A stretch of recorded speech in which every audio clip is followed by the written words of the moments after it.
us way to Battambang now, and we just stopped for 20 minutes. This lady's peeling bananas like no tomorrow, and this is the first time we've ever seen a boiled egg kebab. I mean, what sort of kebab is that? And then you've got like little banana kebabs, and then Peter's little pork buns.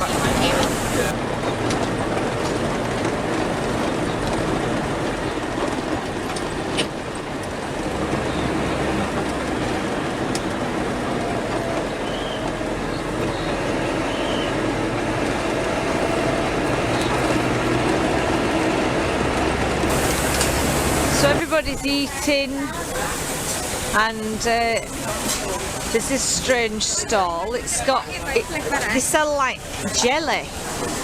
It's like vermicelli and sort of jellies, different jellies with ice, and you eat it like a little soup, like a jelly soup. Hello. And this is where they're washing up. It's a bit of a shit tip round here, but she's doing a washing up, which makes you question whether you actually want to eat here or not. They all think it's highly hilarious that I'm videoing them.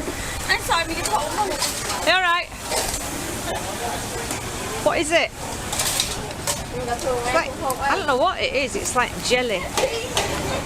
So our 4-hour bus journey turned into a 7-hour bus journey. Harford Road didn't have any tarmac on, so it were alright, it were entertaining enough. We've now arrived in Battambang.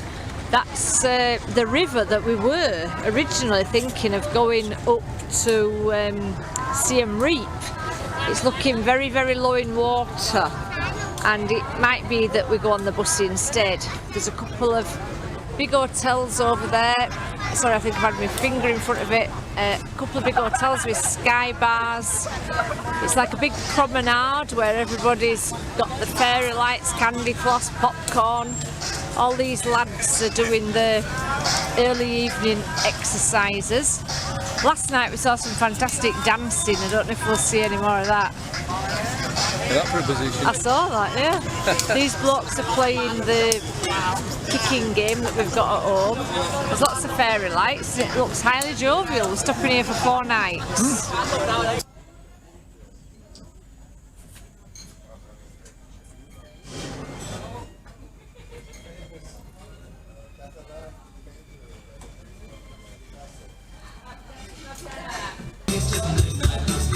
Come out for a drink, and we found an aerobics class on the front near the river. I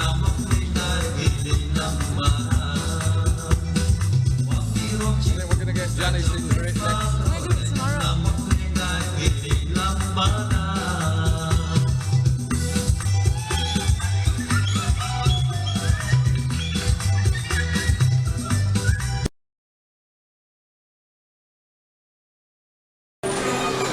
So we've just come into our first bar, restaurant, whatever you want to call it. Quite flashy. Up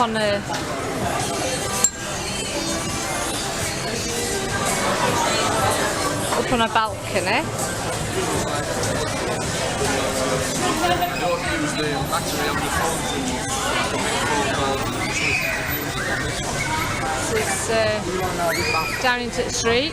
Looks like we're going to get a couple of beers each, plenty of food for, I don't know, 6 or 7 quid for both of us. It's just cheap. You enjoying your breakfast? It's got 2 fried eggs with vegetables and bread. We've got sauces, pancakes with bananas, and we've also ordered a fruit salad and 2 coffees. I think we're going to be overboard. This is outside where we had breakfast. Just grating out coconut out of shells, look, with a little grater thing. They've made their own sausages, and we've got an industrial grating going on for carrots. Very busy, aren't you? They're not over chatty. This is the third largest city in Cambodia, which it does not feel like it. It feels like a little dusty town that main roads are 3 streets by 3 streets in a grid. And this is literally the busiest part of the town. That's where we ate last night. Very good value, good views, nice and cool. It's Friday and it's the 16th day of the holiday, and we're in Battambang, and we've just found this stall with they're not snails actually, they're little clams, aren't they? Yeah. Covered in salt and chilli, laid out in sun to dry, and they ferment. And we saw a chef on television tasting these, and he had to spit them out. He said basically if you ate it as a Westerner, it'd probably kill you. This area So of we're not doing Battambang. the arts quarter, and they've got lots of like little funky galleries, but we've just been inside one. Absolutely mega expensive, ridiculous, like $67 for a tassel for your curtain. Right, so it's Saturday morning now. We've got a driver for the day called Soon, and he's taking us to Bamboo Train. But first of all, he's just showing us there are no trains in Cambodia since Pol Pot came along. This railway was built by the French in 1920, but then from 1970s on, it's never been used. We're only about 2-3 kilometres out of Battambang, and already it's very rural. The reason I'm coughing is because it's so dusty. You can tell by signs and trees how much dust there is, and we've both got our masks on. So we've arrived at the Bamboo Train. Apparently this is a train.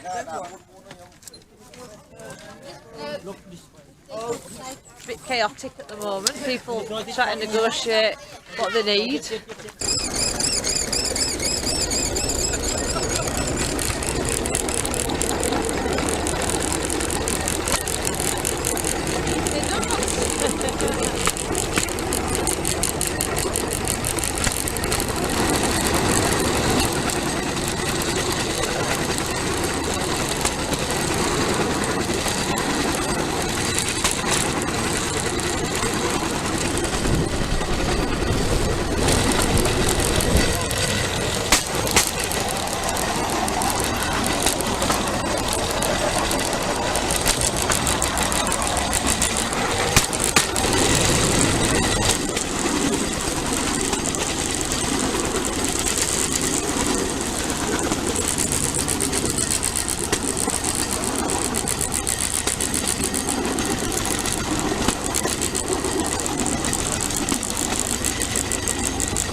We get off because there's less of us. Yeah. That's the deal, isn't it? Yeah. Strange idea. It's strange, isn't it? Grab that. You okay with that?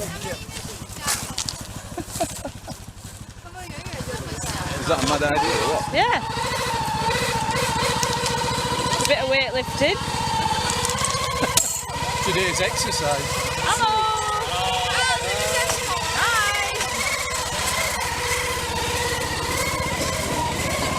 Hi! I've got a bit of a queue on.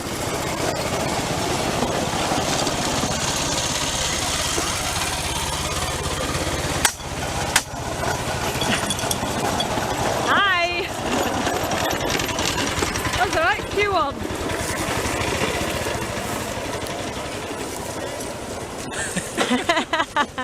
It's crazy, isn't it? Well, I'm glad you came because you're strong.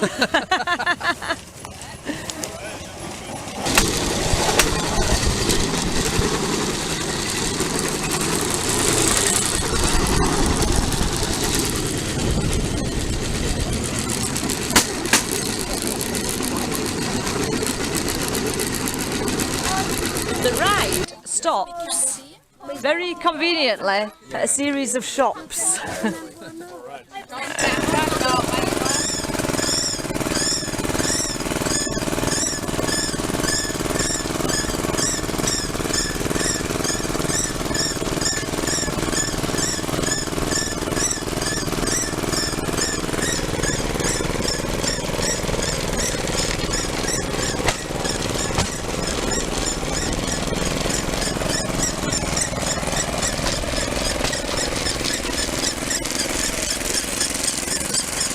the second point of interest on our tour is nicknamed the Golden Gate Bridge. This bridge was built 15 years ago by the Swiss. And this shelter, you can see there it says US aid, that was built in 2001. And yeah, you can go across the bridge on a motorbike. Got elephants.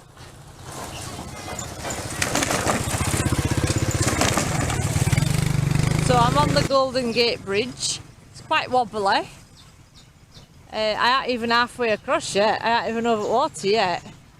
And there's motorbikes coming past every 2 minutes. So it's a dry season now, so the river's low. But when this river's high, it says that, you know, people were coming across in small boats. And very dangerous. So that's why Swiss have financed this bridge. It's amazing how many countries are financing. You know, we see Korea has built this, and you know, I think apparently China are investing heavily at the moment. Yeah, a lot of investment. We're just riding through a fishing village, but it's just saying there's not enough water in the river to fish. There's not enough fish, so all boats are down here. You've got corn in the background. They've just passed a mosque, just saying that all children have got their heads covered, so they must be Muslim.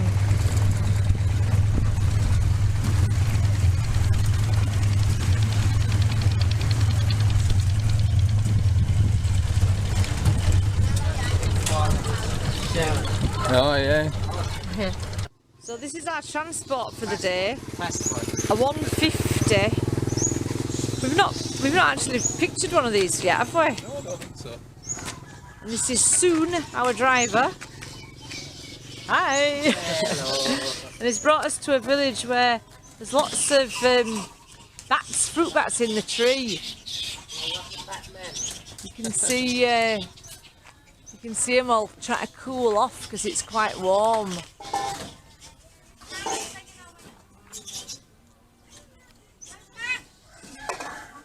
It's a right little shanty town, but it's funny how they've got advert for radio here, and it's got sex bomb and fanning Facebook. The Batmobile. Let's go. Atomic batteries to power. Turbines to speed. Roger. Ready to move out.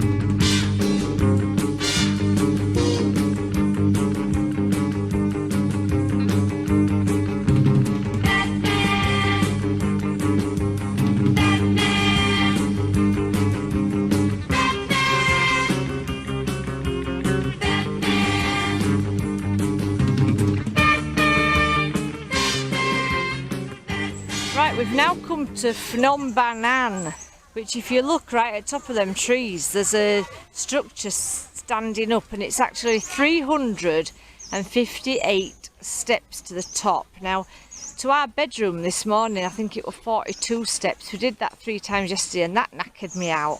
So God knows if we're going to be all right going up here, because it's bloody hot. But anyway, there's all these lovely little places over at water where we might have lunch later. We've come to see a temple, and it's 358 steps up to the top, so we're going to test Peter's knee out because his knee's still not right from trampolining, so this is going to be a big test. So we've got a wedding going on, and I've had my first look at the staircase. Now, okay, and then you can't see for tree, but my God, it goes up, up, up, up, up. We've come to a temple, and it's very, very steep, 358 steps, so this is going to be a big test for Peter's knee. So puffing and a panting, we've got this far, and we've got a sign to warn us that these are steep stairs, which I think's hilarious. I mean, I wouldn't have figured that out myself, would you, Peter? No, How are you bearing up? I'm warm. Oh, Thank you. the steep stairs. The children round here come and fan you in hope that you'll give them $1 or something, don't you? Oh my goodness me. So that's where we've come up. I mean, yeah, that is steep. Flipping neck fire. And we've still got to go up this bit here. And then we'll get the views.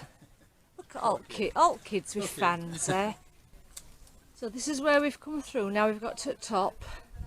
Just been saying to Peter, it's not even as many steps away now tower, but it feels like it. And there's 3 buildings at the top.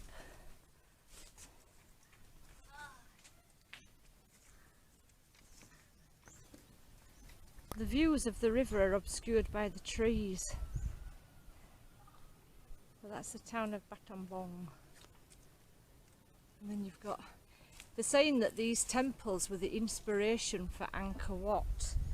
But in Lonely Planet it says that might be slightly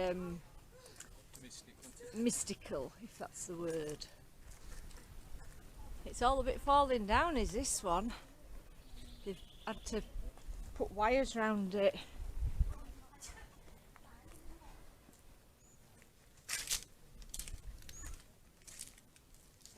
I'm saying they've built all these, you know, a bit like with pyramids, you know, there's no machinery, no blooming cranes come up here to do this, is there, Peter? I don't know where they brought it all from, but God knows.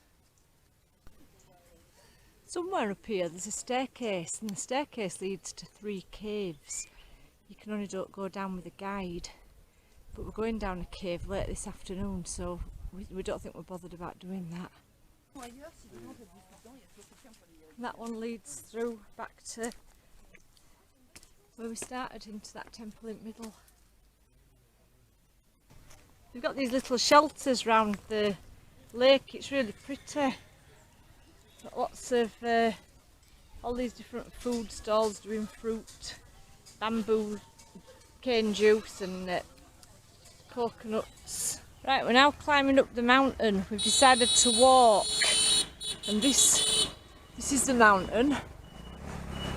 Part steps, part path, and we're going to have a temple and caves at the top.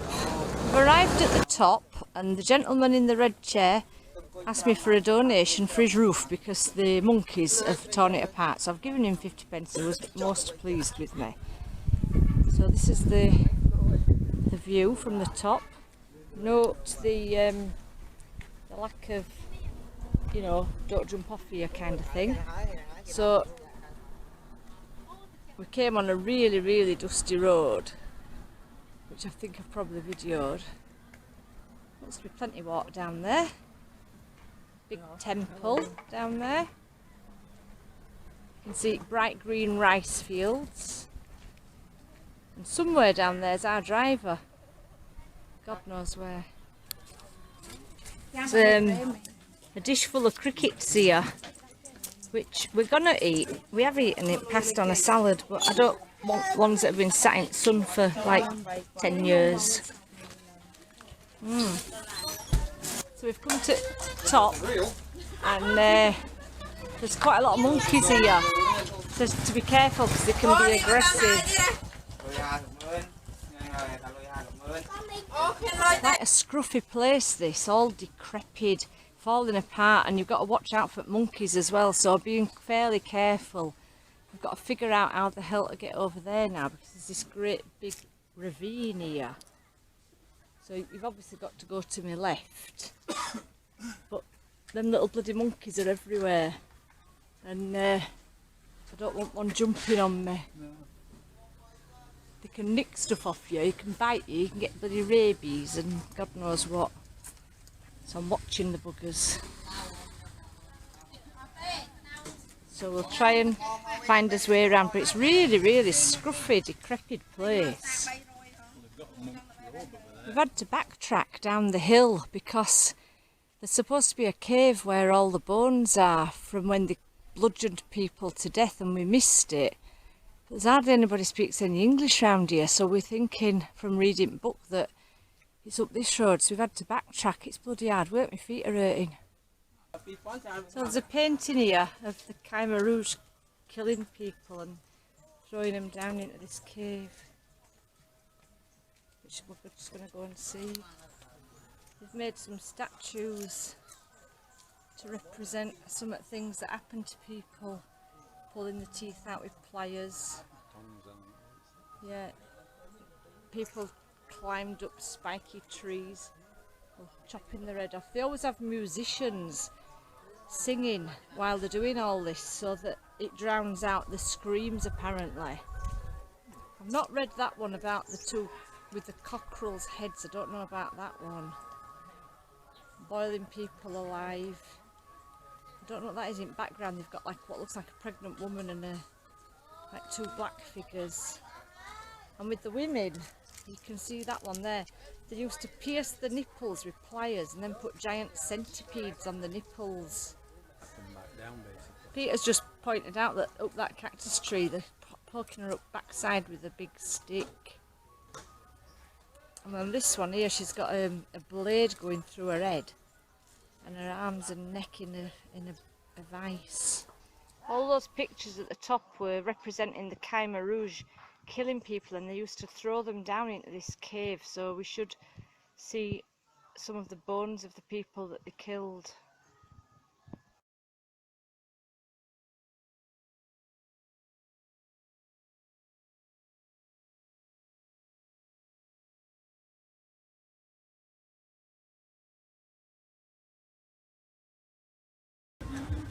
The staircase here leads up to another staircase up there. There's a big Buddha's head up on top. So this is where we're going to sit to watch the bats. Got all these bars. Prime position for bat watching. Huge snails, I think. We're not risking out like that. We'll eat insects, but we're not risking out like that. We're all set up here waiting for us bats, but the big draw at the moment is these monkeys drinking orange juice. The mother's greedy.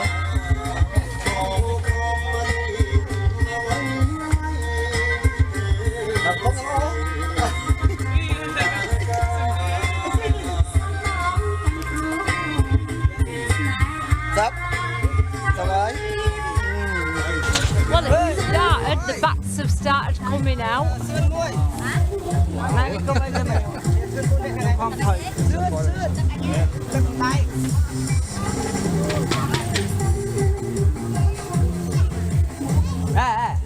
Coi lên chơi kìa. Thấy kì. Nga thay kì. Look. Apparently this lasts for half an hour. There's millions and millions of them. Wow. Yee-haw. Look at that.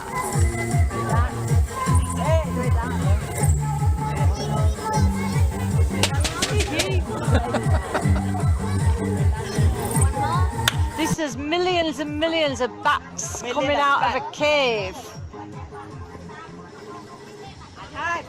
Look at that. It's like when me and Janet went to Carlsbad Caverns, it were like this. They're going for some insects. They're going out for the tea. Wow, look at that. You can see them all coming out at...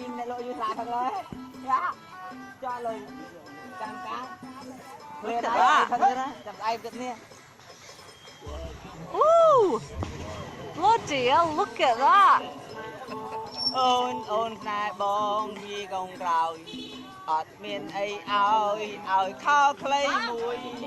They like the music, don't they? I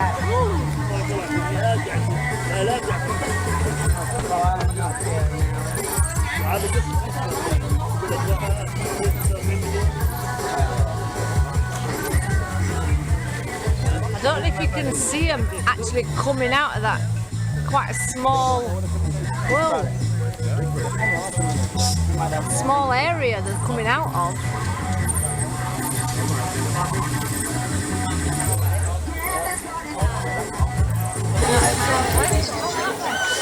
Yeah, oh, we seem to have quite a lot of bats coming out here.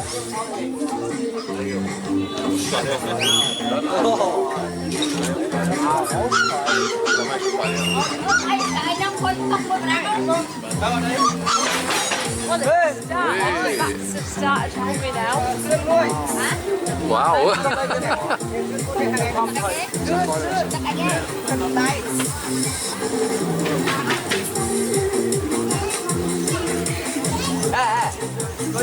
Certainly plenty of them. Okay. Can't hide it. Look. I reckon life lasts for half an hour. Millions and millions of them. Wow. Look at that. Hey.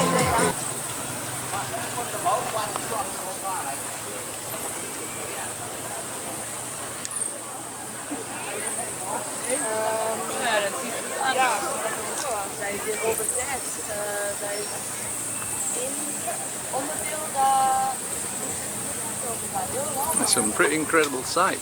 Meinst du, wie viele Insekten die jede Nacht verspeisen? Das sind ein paar Kilo, was die brauchen. Kommen die wieder zurück? Nicht Tonnen. Aber die kommen heute Morgen wieder zurück. Ja, da will mal so zum Sonnenaufgang oder so. Weiß ich nicht genau, wann die wieder zurückkommen. Die bleiben auf jeden Fall die ganze Nacht am. Ja, hat es gegessen. Und ist das Jeden Tag. Jeden Tag zum Sonnenuntergang. Wenn die zurückkommen, weiß ich nicht.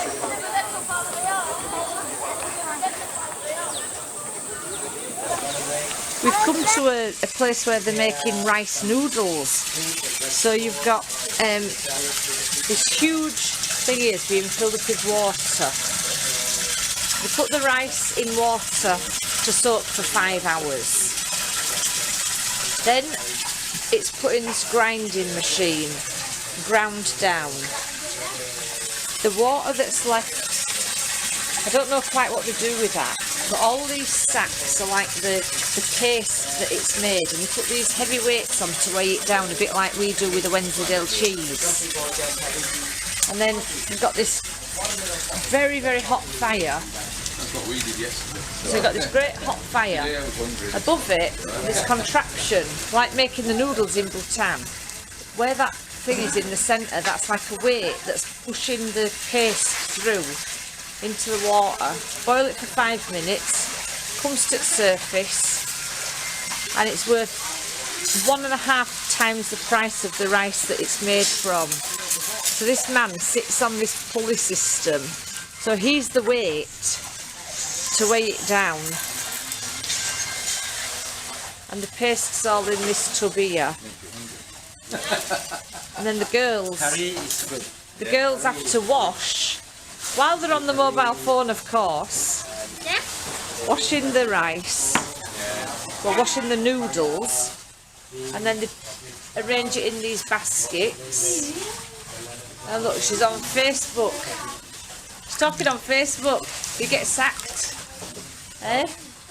You get sacked if you're on Facebook. You're on Facebook, aren't you? I can see.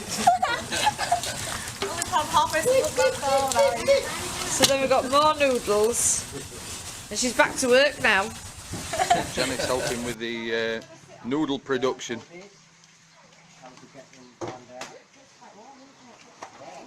What's your head? Oh, look at that.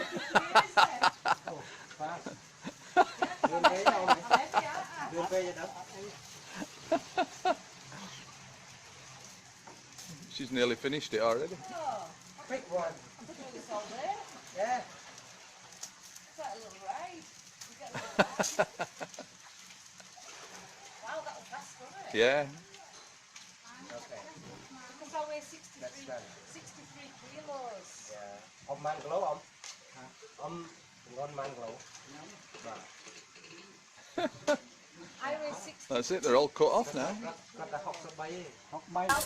So we've come to see making sticky rice in the bamboo. And this, all the bamboo is on the fire. Full of the sticky rice with coconut milk. The lady's turning it constantly for 3 or 4 hours. And then the girl is actually cutting off all the burnt bit of the bamboo to reuse the bamboo. So when she's done that, it ends up like this. How she does that with green nail varnish, I do not know. You can't do that, can you, Peter? Eh? And that is such a hot job, doing that all day. So we've eaten a sticky rice. It's Sunday, by the way, and we've come to a temple complex. It's another one where the Khmer Rouge tortured people. These children are collecting the flowers off the tree and making garlands with them. Hey, he's doing a little dance for us. Kids are giving us flowers. It's a lovely place. It's really colourful.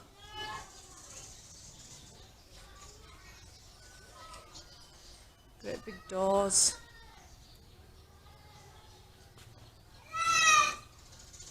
Bye-bye. What should I give you? They love it, don't they? Yeah. Oh, he's made a little thing at the top as well. This is probably the biggest pig I have ever seen in my life. What the hell? It just started walking towards me. Didn't even see it because it's the same colour as earth.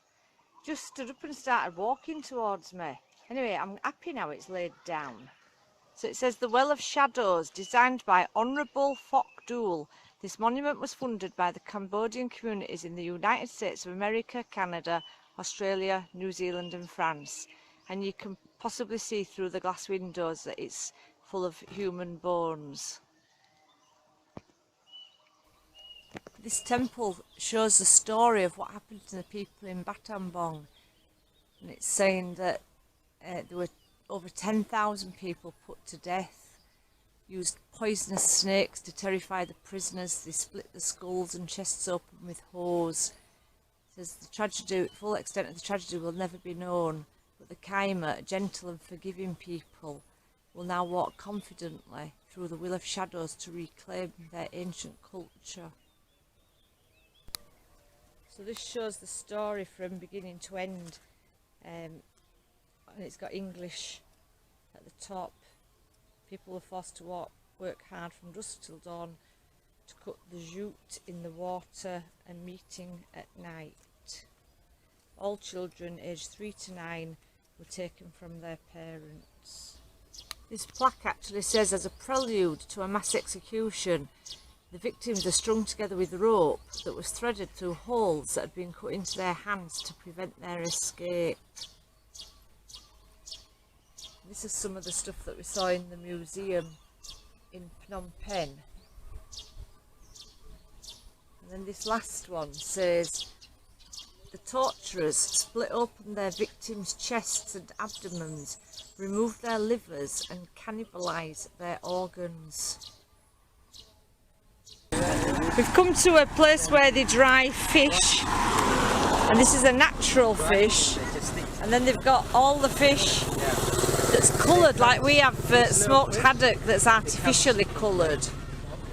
But the bigger one, it comes from like that one. Yeah. Body has been used for another things. I'm just saying, this fish that's fermenting here, you can see all the flies on the surface, but apart from that, there's all these funny little footprints. Now we've counted it. It's too many for a bird. It's not a cat. We've actually sussed out between the three of us that they're rat footprints. It's quite a bloody disgusting place. This. It's like got fermenting fish everywhere. Absolutely covered in bloody flies.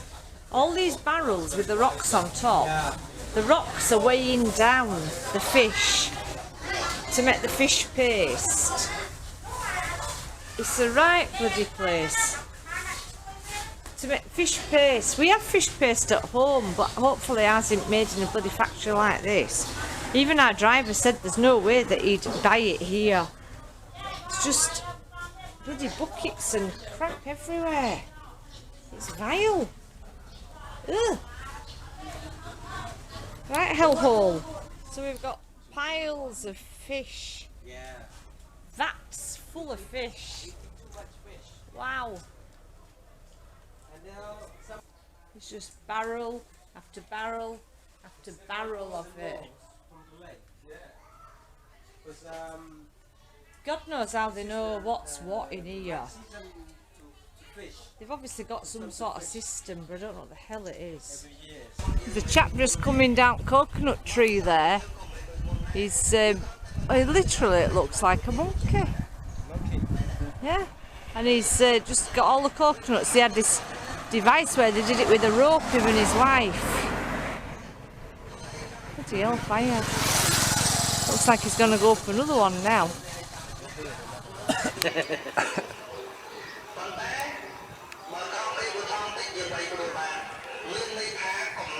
There's a chap just coming down coconut tree there.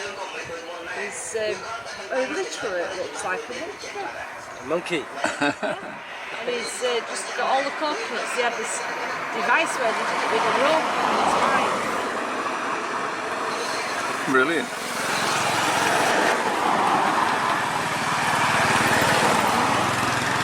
I mean, if he falls, that's it, isn't it? It's going to be painful, isn't it, from that distance? Wow. He's good. Yeah.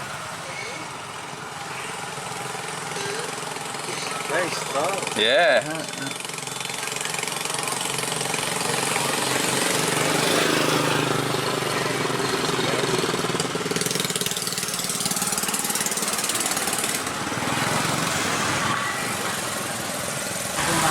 This lady is making, when we have a spring roll, it's the part of the, you know, the pastry for the spring roll, so it's made from rice.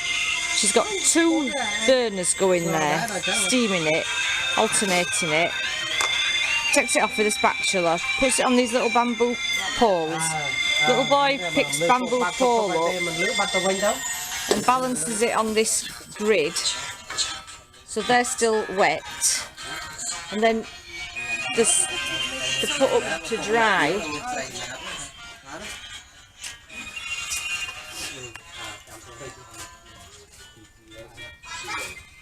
Right, there's all these to dry.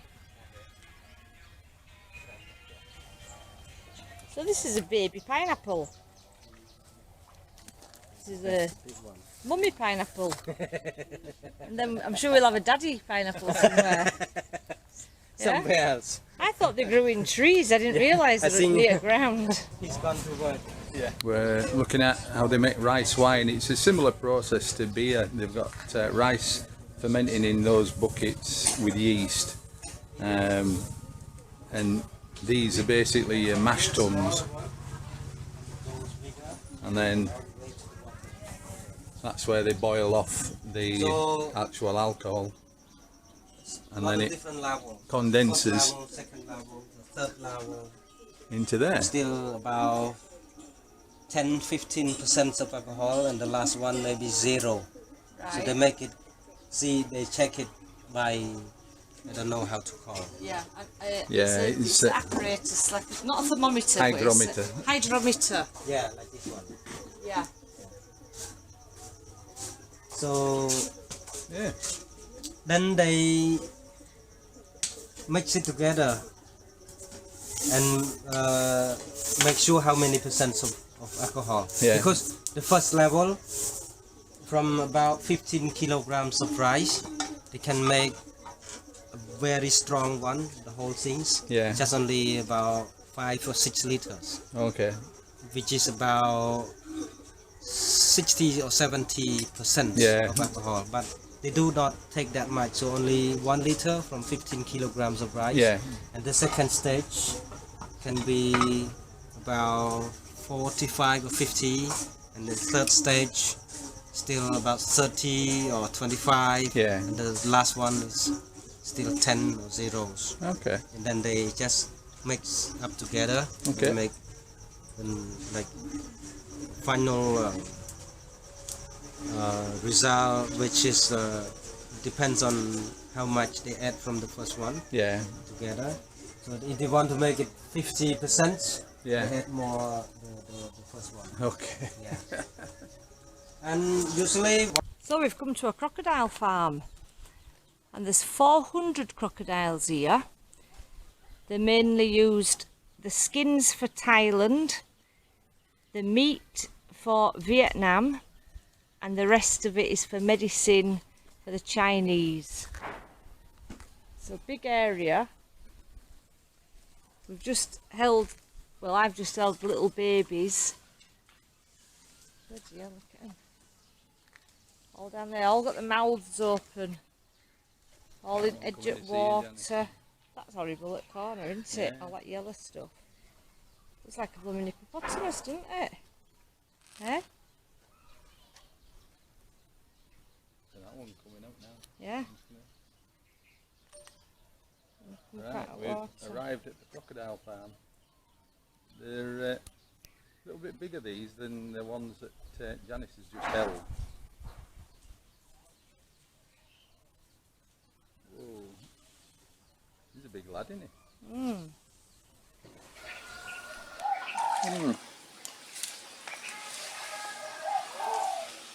Going for it.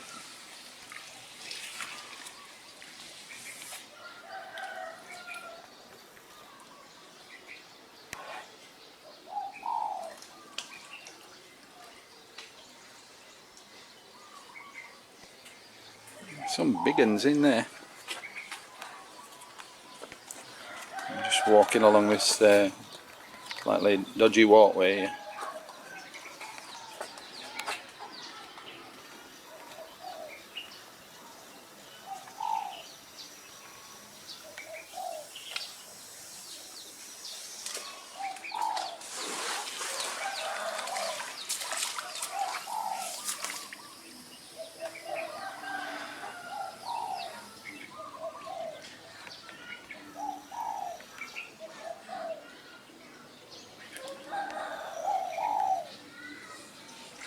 And big teeth on these things.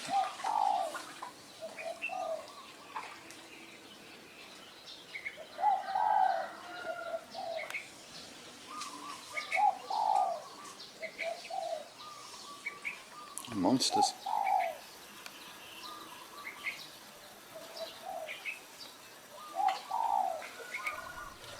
This one's directly underneath me. Imagine if they jumped up, I'd crap myself, wouldn't I?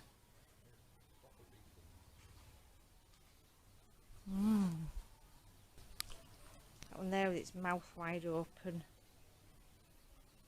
I mean, they look unreal because they're so still, but they're when they move pretty fast. She's just been saying that a full-grown crocodile, to sell it to Thailand, they never kill the crocodiles in Cambodia, they're killed in Thailand. 10 men go in, tie the mouth up with string, they take it to Thailand, they get $600 US, which is about £400. The ones that are pregnant, when they have the babies sell to Vietnam because they eat the babies, and they're $28. So it's like about 20 quid for a baby crocodile. It's like some sort of like weird still life painting that occasionally comes to life, because you've got 3 there on edge with the mouths wide open, not moving at all, and then in the far corner you've got a couple moving around. And you think, these directly below me, they're just so white and chalky, all asleep on top of each other. Oh, it's just moved its leg. This bit's like open, there's no between me and them. They all just ran into water as I approached them, apart from these 5. The other weird bit is that we're walking on these like little walkways. You can see Peter there. I'm saying, it's like, imagine doing this in England. Eh?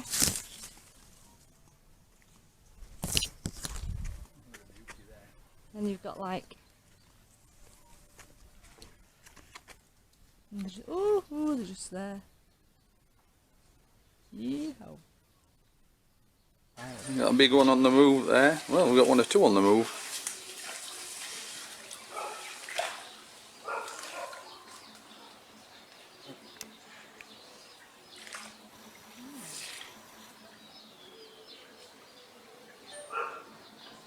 That's a big one there coming across.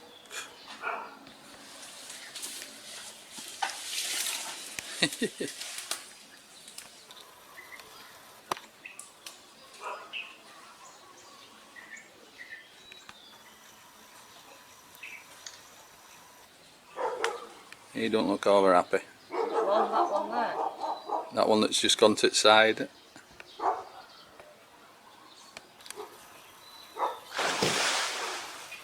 Seems to be a lot of action going off around us.